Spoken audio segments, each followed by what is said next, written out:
সেনাবাহিনীকে পেটানোর নিদান মাননীয়ার, অ্যাকশন শুরু নির্বাচন কমিশনের। ভোট এলেই সেই এক ট্রেডিশন, হুমকি হুঁশিয়ারি হুঙ্কার। ভোটের প্রচারও চলছে জোর কদমে। রাজনৈতিক দলের প্রার্থীরা নেমে পড়েছেন প্রচারে, আবার দলীয় প্রার্থীদের জন্য প্রচারও চালাচ্ছেন নেতা নেত্রীরা। ইতিমধ্যেই রাজ্য জুড়ে দলীয় প্রার্থীদের জন্য প্রচার শুরু করে দিয়েছেন তৃণমূল সুপ্রিমো মমতা বন্দ্যোপাধ্যায়। উত্তরবঙ্গ থেকে তিনি প্রচার শুরু করে দিয়েছেন ইতিমধ্যেই। এক একটা জনসভা থেকে রাজ্যের বিরোধী দলকে আক্রমণ করছেন তৃণমূল সুপ্রিমো। সম্প্রতি একটি ছবি সোশ্যাল মিডিয়ায় ভাইরাল হয়। বাঁকুড়ায় কেন্দ্রীয় বাহিনীর হাতে দেখা যায় বিজেপির পতাকা, যা নিয়ে রাজনৈতিক মহলে কার্যত শোরগোল পড়ে যায়। তারপরেই উত্তরবঙ্গের নকশালবাড়ির জনসভা থেকে কেন্দ্রীয় বাহিনীকে ঝাঁঝালো আক্রমণ করেছেন মুখ্যমন্ত্রী মমতা বন্দ্যোপাধ্যায়। তৃণমূল নেত্রী বলেছিলেন, কেন্দ্রীয় বাহিনী বিজেপি পার্টির পতাকা নিয়ে যাচ্ছে। আমি কেন্দ্রীয় বাহিনীকে সম্মান করি, কোনোদিন যা হয়নি তাই হয়েছে। কি বলেছেন শুনুন একবার। আমি সেন্ট্রাল ফোর্সকে রেসপেক্ট করি, কিন্তু আমি দেখেছি কাল বাঁকুড়ায় বিজেপির ফ্ল্যাগ নিয়ে যাচ্ছে। কোনোদিন যা হয়নি কমপ্লেন হয়েছে।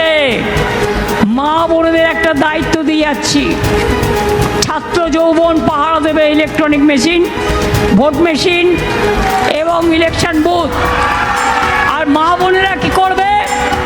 ইলেকশনের দিন সকাল থেকে যতক্ষণ ভোট কাউন্টিং মেশিনে না পৌঁছাবে মা বোনদের পাহারা দিতে হবে।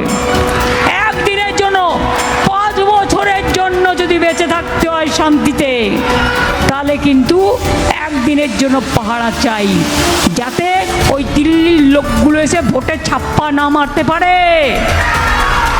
আর যদি ভয় দেখায়, মা বোনেরা ঘরে যা আছে তাই নিয়ে বেরোন। আপনারা তো রান্না বান্না করেন, আমার আর বলার প্রয়োজন নেই। আর হচ্ছে কাউন্টিংয়ের দিন ওরা সন্ধে করে দেবে, নিজেরা উল্টো পাল্টা বলবে, ওদের কথায় বিশ্বাস করবেন না।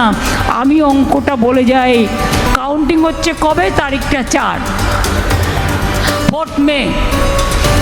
1, 2, 3, 4 বিজেপির হবে হার।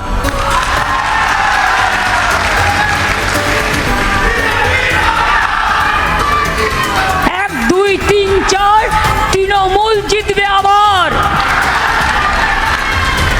1, 2, 3, 4 বাংলা দখল করে দিল্লি দখল করব। মমতা বন্দ্যোপাধ্যায়ের বক্তব্যের প্রেক্ষিতে রাজ্যের সিইওর কাছে রিপোর্ট চাইল নির্বাচন কমিশন। কেন্দ্রীয় বাহিনী নিরপেক্ষতা নিয়ে অতীতেও প্রশ্ন তুলেছিলেন তৃণমূল নেতৃত্ব। আরও একবার সেই প্রশ্ন উঠে গেল। ভোটের আগে নিরপেক্ষতার প্রশ্নে ফের কাঠগড়ায় কেন্দ্রীয় বাহিনী। ইতিমধ্যেই রাজ্যের আইন শৃঙ্খলা নিয়েও প্রশ্ন উঠতে শুরু করেছে। রিপোর্ট আসার পরই বোঝা যাবে নির্বাচন কমিশন এই ঘটনার পরিপ্রেক্ষিতে কি পদক্ষেপ নেয়। নজর থাকবে সেদিকে। আমাদের ভিডিও ভালো লাগলে লাইক ও শেয়ার করুন, কমেন্ট সেকশনে আপনাদের মতামত জানান। আরও ভিডিও পেতে আমাদের চ্যানেলটিকে সাবস্ক্রাইব করুন এবং প্রতি মুহূর্তে খবরের আপডেট পেতে প্রেস করুন বেল আইকন।